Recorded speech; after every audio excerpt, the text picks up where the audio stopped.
is when you hurt someone. Luke hurt the poor members of a particular shul because they're so weak that the presence of someone who doesn't sign on to everything they do rattles their sense of who they are, and they just can't tolerate it. Okay, he hurt them because they're weak and they're easily hurt.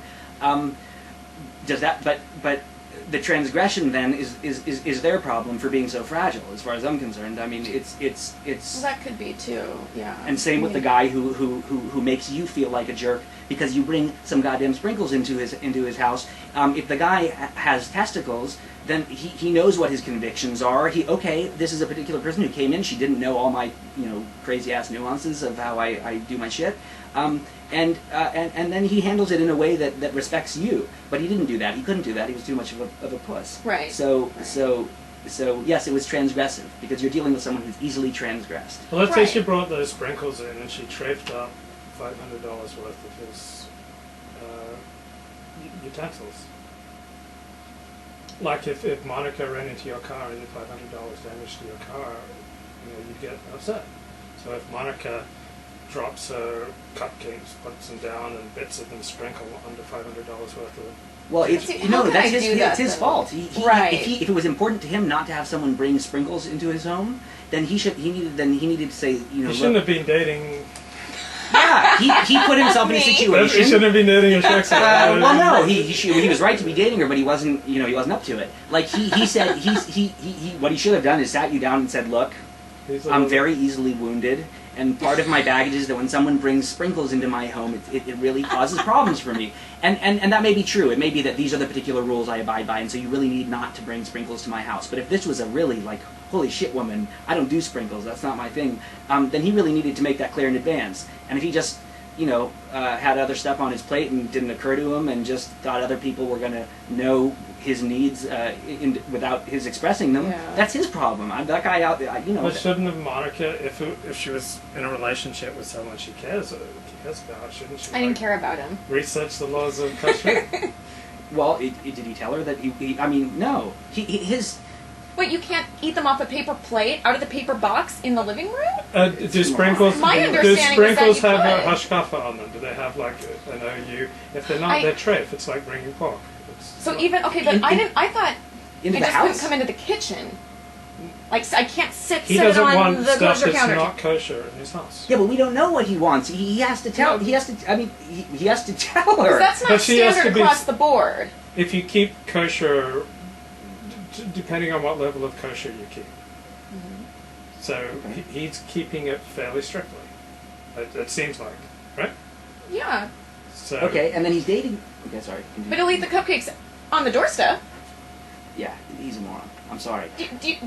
You see? Yes. That's my problem. Why is he's got standards? No, that's fine to have standards, Luke. But he puts her in the situation. He puts Monica in the situation of, okay, I'm going to date a woman who doesn't come from my background, so isn't going to intuitively know all my random arbitrary stuff. Now, it's fine that he's got that random arbitrary stuff, but then he needs to, if he's concerned that something she's going to do is going to be a big problem for him, he doesn't know that she's not going to know automatically. She doesn't know what to look at or what to figure out. He needs to communicate that to her. I think he communicated it. No, yeah, retrospectively, by being a sissy. But see, there's a way to do it. It's, there's a way to do it with kindness and compassion and understanding, and that's the problem. Well, because there's no reason not to be compassionate. It was his fault in the first place for creating a dynamic in which that was a very foreseeable outcome, and then flipping out like a bitch over it. So no, I'm serious. It bothers me because I think we're talking about the same thing here.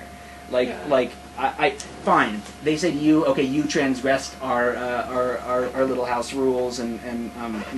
Guest 31 says Monica takes his breath away. Yeah. I I'll not be able to concentrate on my Torah study. I said that. She was like, oh, well, I don't know if I should sit in the seat closest to the camera. I was like, yeah, whatever. Oh, that's funny. He even left the chat room. He was he couldn't breathe. Okay, well, attend to yourself and then come back. Well, he's got to do what he's got to do also. What? Lord, I hope my students aren't watching. She's got a student. She's got her... Well, you didn't do anything. She incited sin in this man. No, you didn't. Oh. Okay. Nice. So, chapter 29, verse 28. I have a thought. Yeah. And it says the hidden sins in this translation are for Hashem, our God, but the revealed sins are for us and our children forever to carry out all the words of this Torah. I think that's so profound, and it is so Jewish. Like if I sat here on Shabbat and watched TV, no one in my shul would give me a hard time. Because, I mean, first of all, they wouldn't know. But even if they did know, I mean, once they know, then it became public. But there's a huge distinction in Judaism between private sins and public sins. Right. If I walk down the street listening to my Sony Walkman on Shabbat, I'm extending a middle finger to Shabbat publicly. But if I sit in my hovel and listen to my Sony Walkman, no one's going to give me a hard time on Shabbat. Right. So I think this is so profound. Now, like the Gentiles, I've got to say this. They, you know, they often think, oh, it's hypocrisy. Right. You know, if someone says, you know, advocates marital fidelity and then privately they commit adultery. Right. Maybe it's not hypocrisy, maybe they're just weak. Like, we're all weak. Right. And so I think it's very profound teaching. Private sins, that's between you and God. Public sins, such as what I do on my blog is public. So therefore, you know, I get taken to the cleaners if I do something bad on my blog because it's public. But if I just say the same thing privately, it's not a big deal. I think it's really profound. Yeah. That's a very, to me, that's a very interesting interpretation because it's also, I find it very plausible. It makes sense. My reaction to that verse was very different. But what was your reaction? I won't argue with what you said. Well, to me, maybe, look, I've always felt like growing up in Southern California in a Jewish community, somehow I ended up kind of Protestant. And the whole thing with Jesus and the Pharisees, that always stuck me. Well, that's what hits me when I read this. Well, I mean, it's not even like well, I don't know if maybe it does strike a chord, but it certainly it's what I thought about when I read this. Like, yes, this is what Jesus was talking on the outside, about. But on the inside, you watch TV on Shabbos. Right, and Jesus' example was the Pharisees, and we are the spiritual heirs to the Pharisaic Judaism. Is that, you know? Yeah, okay, that's great. I see how, you know, how holy you look and how vigorously you're shaking back and forth or doing however they did it then. But I know that at home you don't do that, and you're doing that for us in public. And yeah. And does that bother you? Well, I don't know whether it bothers me because I'm open to the kind of idea you were putting forth that this is a kind of a community management thing. That like if you're going to fuck up, at least don't do it where it's going to persuade other people to. But I do feel like, yes, that's something that I see in Judaism, this kind of public-private dichotomy that I don't see in all other traditions. Some you do. Some communities that have lived as minorities develop this. They pretend it's more about action than it is about intent, which is different in Christianity. Right. Christianity is more about, well, what was in your heart? But the action, the rightness of the action varies greatly depending on who is looking at you. Well, it's totally the context. Right. But it's not even profound. It is, but it's the context. But the context specifically is who is watching. What gaze are you subject to at that moment? It's not. It's who's looking at you, and what will they be thinking? And I'm like, I don't know. To me, it's not. Somehow, it's not. It's not. It's not what? Impressive. I think it's profound. But what do you think? It's interesting. I tend to agree with Joey, but what you said is interesting too, and I think there's something to that. I hadn't thought about it in that way.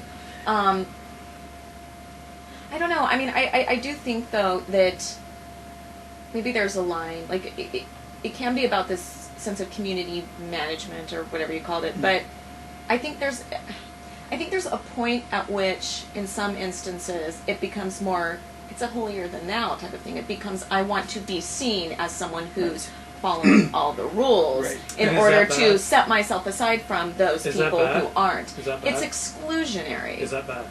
It can be. I think it can be. You don't like that attitude, I can tell you don't like I like humility and piousness. You don't like exclusivity. It rubs you the wrong way.